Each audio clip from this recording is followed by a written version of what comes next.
Hello, hello, hello. Hello. And welcome back to Granola Goth ASMR. For now. I think I might be changing the name of this channel sometime in the near future, but I am not sure to what yet. So I might not be Granola Goth forever.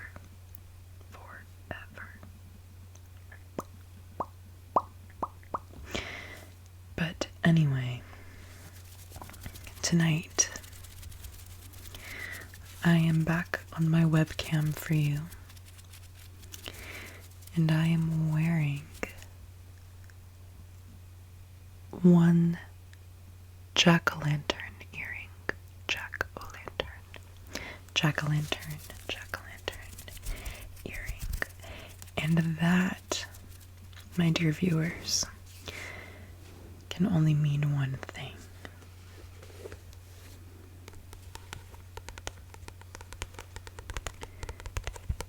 And that one thing means we will be reading a scary story tonight.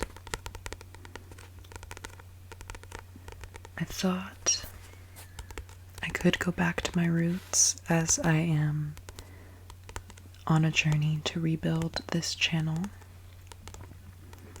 And not only do I love to watch and to listen to ASMR scary stories, paranormal stories more specifically, I also have made a few.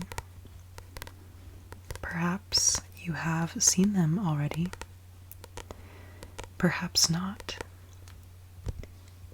and you are just looking to celebrate the spooky season and relax. And if that is you, welcome. If you've seen my others, welcome back.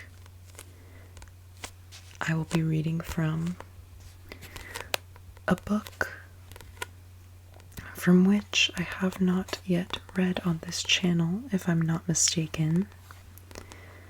And it helps if there's no glare, but I myself, as you can see from the wear and tear along this book, I myself have read this. I've had it since I was probably in elementary school.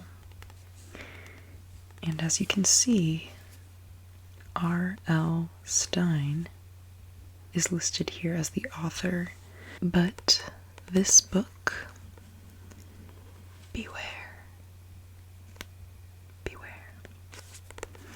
is actually a collection of spooky stories from other authors that R.L. Stine has chosen, or which R.L. Stine has chosen for us to read and enjoy.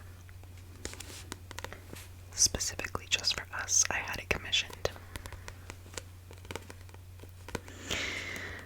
But tonight, I'm going to read to you a spooky poem. You might have heard of it before. This book introduced me to it when I was a child. But it is called The Cremation of Sam McGee. The Cremation of Sam McGee.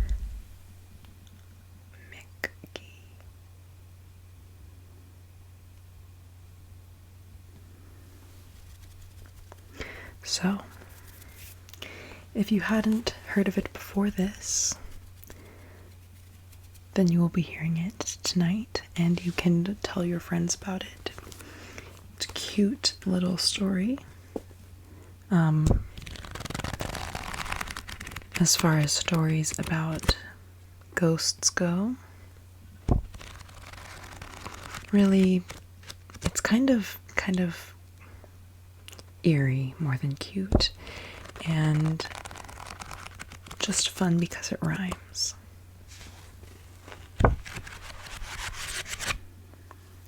So, let us turn to page 77.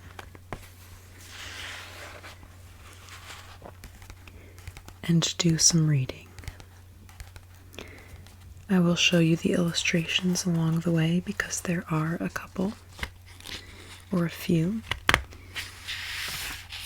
This is called, as I've said, The Cremation of Sam McGee. It's written by Robert W. Service. And I will not be reading R.L. Stine's introduction. It's rather short, and it's essentially him just saying he listened to this on the radio as a kid.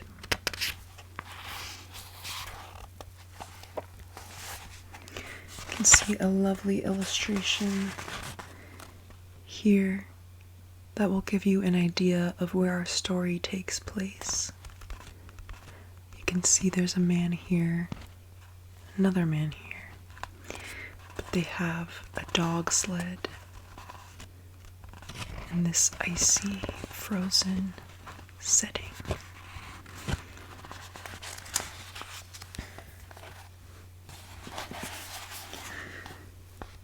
There are strange things done in the midnight sun by the men who moil for gold.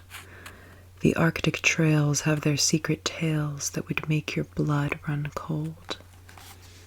The northern lights have seen queer sights, but the queerest they ever did see was that night on the marge of Lake Labarge I cremated Sam McGee.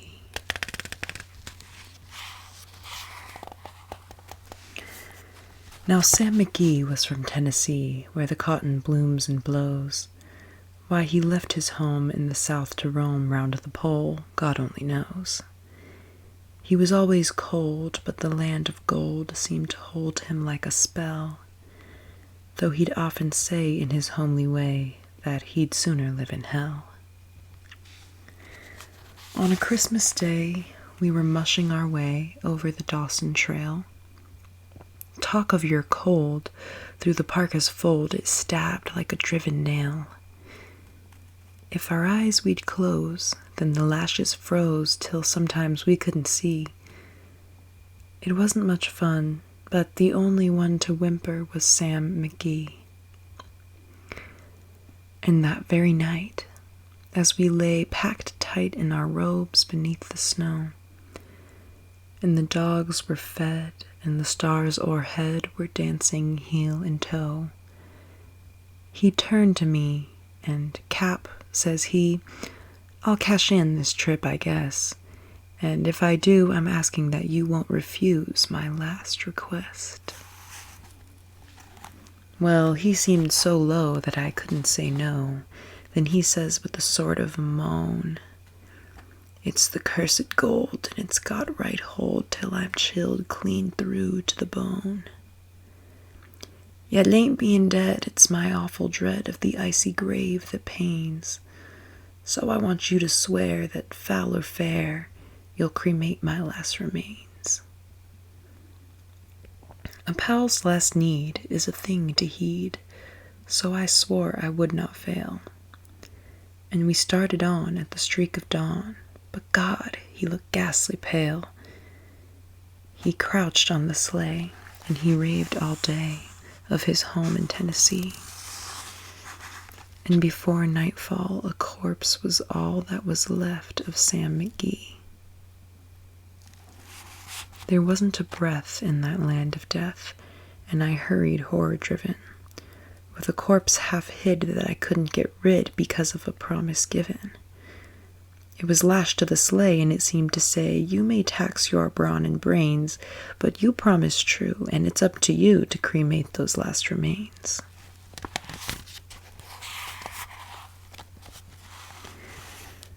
Now, a promise made is a debt unpaid, and the trail has its own stern code. In the days to come, though my lips were dumb, and my heart how I cursed that load. In the long, long night, by the lone firelight, while the huskies round in a ring howled their woes to the homeless snows, oh God, how I loathed the thing. And every day that quiet clay seemed to heavy and heavier grow, and on I went, though the dogs were spent and the grub was getting low.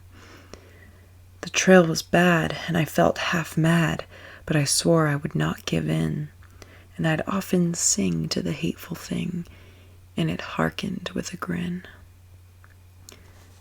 Till I came to the marge of Lake Labarge, and a derelict there lay. It was jammed in the ice, but I saw in a trice it was called the Alice May. And I looked at it, and I thought a bit, and I looked at my frozen chum. Then here, I said, with a sudden cry, is my crematorium. I have another illustration for you describing the next short passage where you can see our friend is collecting some kindling for this fire to cremate his own dear friend.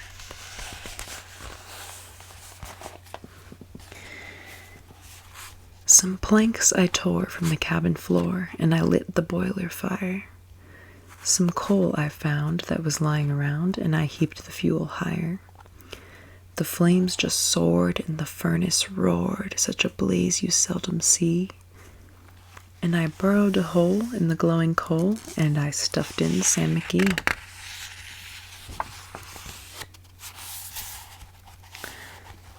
Then I made a hike, for I didn't like to hear him sizzle so. And the heavens scowled, and the huskies howled, and the wind began to blow. It was icy cold, but the hot sweat rolled down my cheeks, and I don't know why. And the greasy smoke in an inky cloak went streaking down the sky. I do not know how long in the snow I wrestled with grisly fear. But the stars came out, and they danced about ere again I ventured near. I was sick with dread, but I bravely said, I'll just take a peep inside. I guess he's cooked, and it's time I looked. Then the door I opened wide. And there sat Sam, looking cool and calm, in the heart of the furnace roar. And he wore a smile you could see a mile, and he said, Please close that door. It's fine in here, but I greatly fear you'll let in the cold and storm. Since I left Plumtree down in Tennessee, it's the first time I've been warm. There are strange things done in the midnight sun by the men who moil for gold. The Arctic trails have their secret tales that would make your blood run cold. The northern lights have seen queer sights, but the queerest they ever did see was that night on the marge of Lake Labarge I cremated Sam McGee.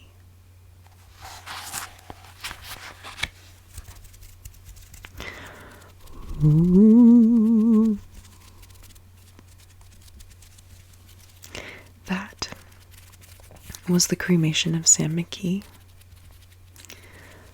A nice, quick, little, spooky Halloween time poem. Almost too quick. Almost begging for me to read another story. So my apologies if you hear dog barking noises, dogs barking in the background of any of this. My landlady has some lovely, lovely dogs who are simply protecting the property from the wild. So I'm gonna try to pay attention. Sometimes I kind of tune it out and I don't always notice. But if I hear it, I'm gonna try to stop. Let's continue. like I said, I'm going to be reading another story from this book, but this one actually is written by R.L. Stine. And I believe there are going to be some illustrations I can show you again. This one is called The Surprise Guest. And this is something that R.L. Stine supposedly shared with a friend, or it seems a friend shared this story with him when he was younger. Who knows if that's true? I'm sure he rewrote it and embellished it. But it's called The Surprise Guest, as we have established. My name is Tony Wayne. Danny and I are both 10. We've been friends since 2nd grade. We have a Halloween party every year. Some years it's at my house. This year it was at Danny's. Danny's parties are always better than mine, and his costumes are always scarier than mine. Danny is very popular at school. The girls all think he's the coolest. I guess it's because he has such a great sense of humor. He's always goofing on things and cracking jokes. He's always breaking up the whole class. But the teachers all love him anyway. Everyone loves Danny. He can get away with a lot because of his looks. He has big blue eyes and curly blonde hair and deep dimples in his cheeks when he flashes that devilish grin. My 7-year-old sister Claudia thinks that Danny looks like Brad Pitt. She's totally gaga over him. When he comes over, she follows him around like a puppy dog. Why do I hang out with such a total winner? I don't know. I guess maybe I think some of it will rub off on me. Anyway, the night before the Halloween party, I went over to Danny's house to help out with the decorations. Danny and I took fat paintbrushes and painted some jack-o'-lanterns black. They looked totally creepy. We painted ugly monster faces on some other pumpkins. Danny's were a lot funnier than mine. He's a really good artist. Danny held one up. "Hey, Tony, this one looks just like Cilla Blakely," he said. I burst out laughing. "That's not funny," Danny's mom said. "Cilla is a lovely girl. Why do you always make fun of her?" Before we could answer, the doorbell rang. It was Cilla Blakely. She lives next door. She came over to help Danny get the house ready for the party. Cilla flipped her long red hair behind her shoulders. "Hi, Danny. Hey, Tony. What can I do to help?" "You can climb into the fireplace and see if it works," Danny joked. I laughed, but Cilla just groaned and rolled her eyes. "You can help me with the eyeball punch," Mrs. Grover said. "See, I'm painting ping-pong balls to look like eyeballs. Once they're dry, we'll drop them in the punch." "Great," Cilla said. She picked up a slender paintbrush and began painting eyeballs. But Danny and I knew the real reason she showed up. She wanted to brag about her costume. At our parties, we always have a costume contest. Danny and Cilla always had the 2 best costumes, but Cilla wins the contest every year. Last year, Cilla came to the party as a Powerpuff Girl. She had those huge black eyes, and somehow she had put a thick black outline around her whole body. She really looked like a cartoon. Danny just stood there in his 10-foot-tall King Kong costume. He knew that he had lost the contest. "Go ahead, Cilla," I said. "Tell us what your costume is this year." "I'm going to be an amazing Catwoman," Cilla said. "My costume is awesome." She grinned at Danny. "I don't want to give too much away," she said, "but it's electric. I mean, it's totally wired." Cilla raked the air with her fingers. she hissed, like a cat about to attack. Watch out for my claws, guys. Sounds great, I muttered. I knew my pointy-eared hobbit costume couldn't compete. Side note, is anyone watching Rings of Power? More on that later. And what second place costume did you pick out? Scylla asked Danny. I'm not telling, he replied. My costume this year is so terrifying I don't want to tell anyone. Scylla snickered and made a face at him. You know I always win. Danny had a strange smile on his face. Not this year, he whispered. Not this year. That night in his room, Danny showed me his costume. A monster costume, covered in orange fur with red and purple scabs up and down the body. The mask was black, an ugly animal face with a wolfish snout open to reveal 2 rows of jagged yellow fangs. What do you think? Is it scary? Danny asked. I shook my head. Pretty good, I said, but not great. I sighed. Scylla is going to win again. Danny hung the costume on a hook on the wall. You don't know the story of this costume, he whispered. It has to win. He turned off the lights. We climbed into our beds, and he told me the story in a low, whispery voice. This is a true story, he said. I didn't make it up. The man at the costume store told it to me. He didn't want to sell me the costume. Why? I asked. Because the costume may be haunted. I laughed. Give me a break, I said. Danny raised his right hand as if swearing an oath. Total truth, he said. No lie. Just listen. A boy died inside this costume. I sat up and stared at him. His eyes flashed in the shadowy light. I could see how excited he was. Here is an image of a boy looking at the box with the costume in it. And the box says, never to be opened.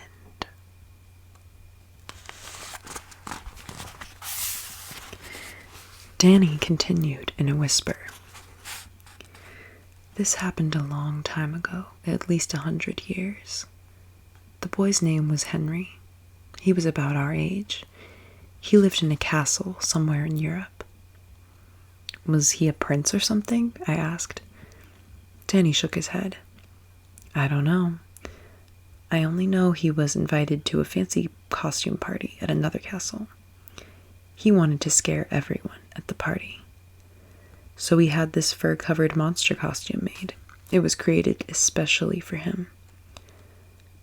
But he never made it to the party. Why not? I asked. How did he die?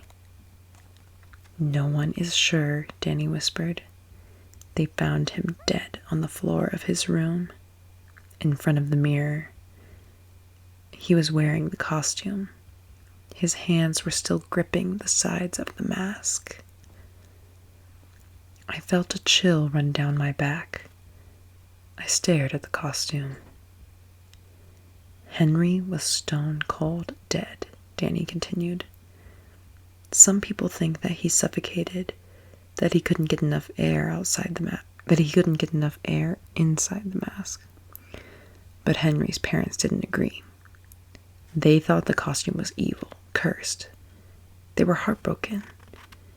They didn't want the costume in the castle, but they were afraid to destroy it. They were afraid of its evil.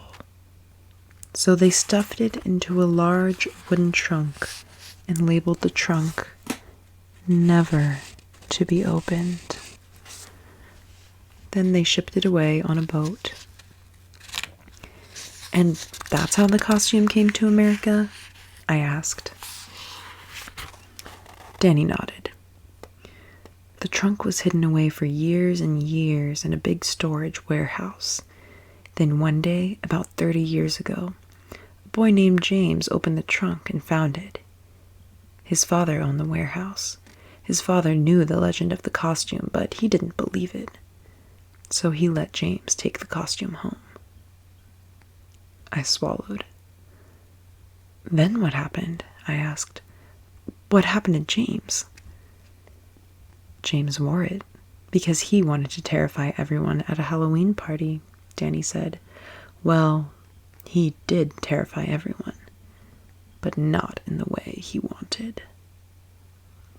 What do you mean?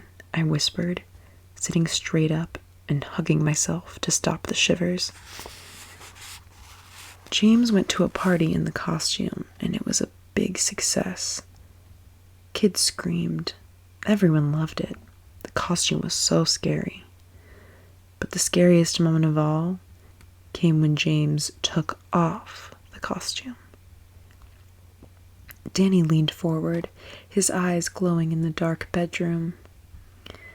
You see, at the end of the party, when it came time to take off the costume, James wasn't inside it. A stranger was inside the costume. A surprise guest. A boy no one had ever seen before. Huh? I cried. You mean... Danny nodded. Yes, he whispered. It was Henry.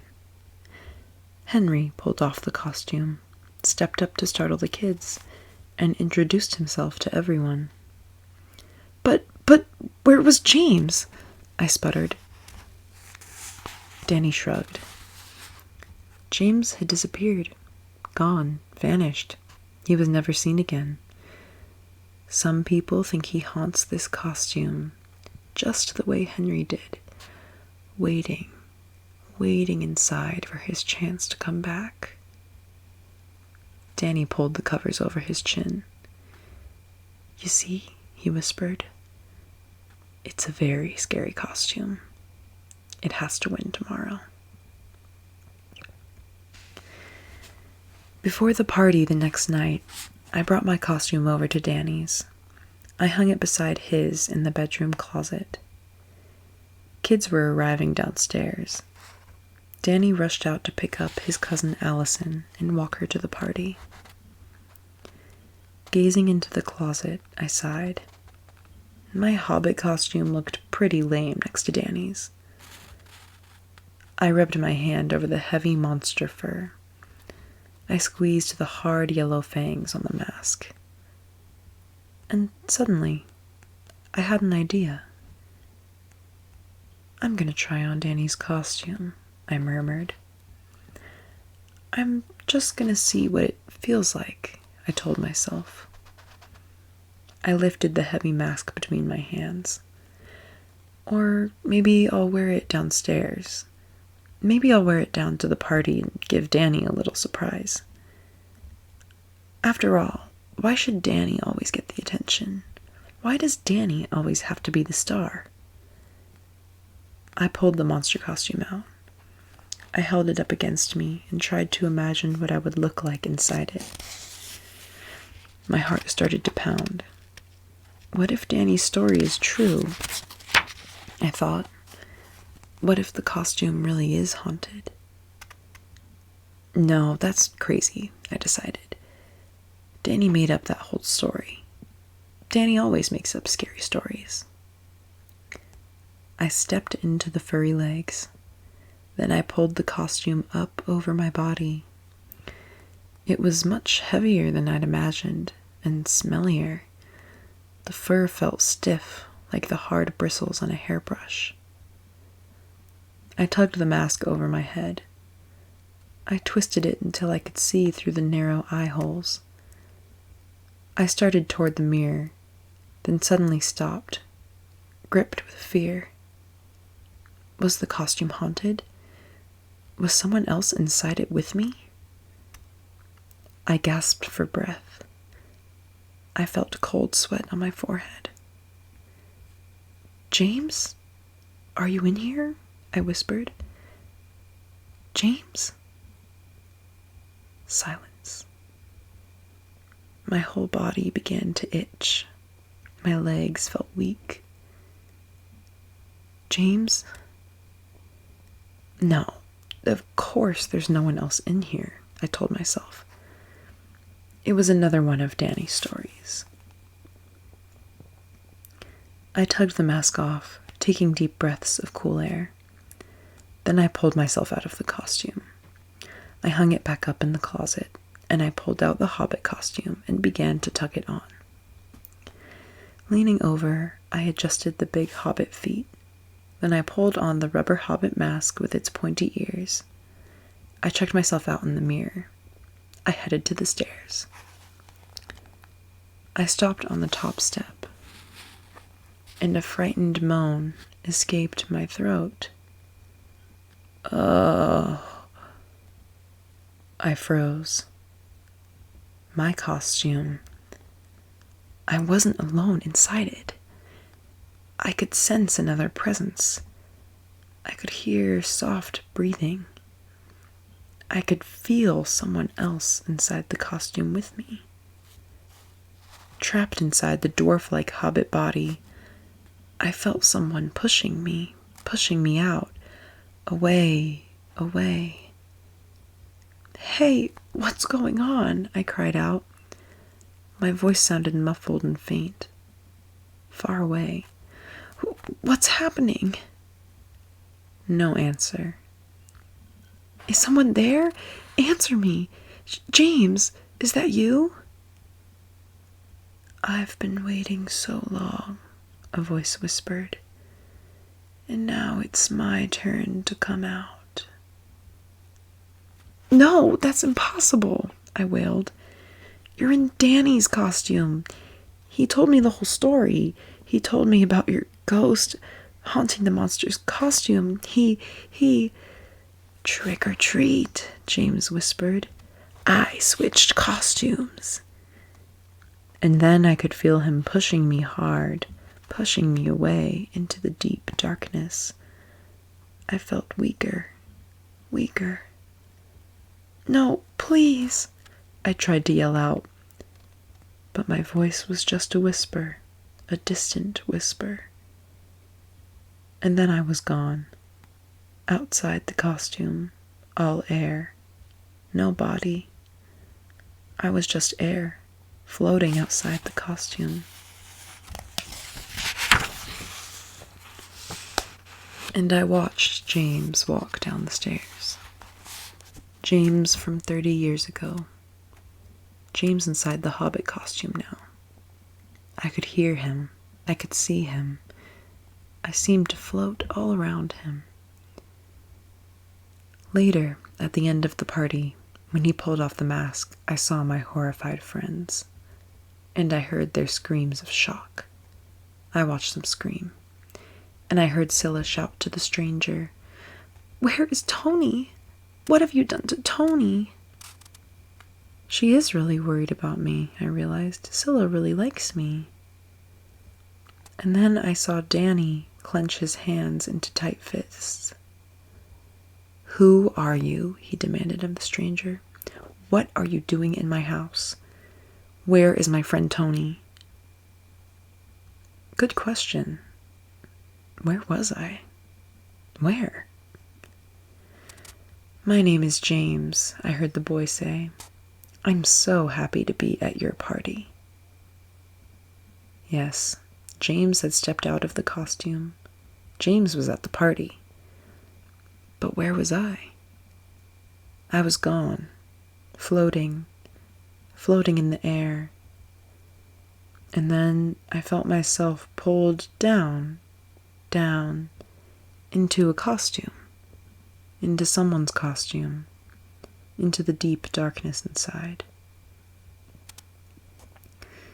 That was last year, and now it's almost Halloween once again. And I'm waiting inside a costume. I'm waiting for my chance to return. It's been so long. I've been waiting in here so long. It's my turn. My turn. But who owns the costume? Who plans to wear my costume for Halloween? Try on your costume, okay? I know it's early, but just try it on. Please? Please try it on now. Come on. What harm could it do? And the dogs are cueing us out, which means I'm going to end this spooky session abruptly. I hope you don't have any nightmares, but I also truly hope you sleep well. And I'll see you next time.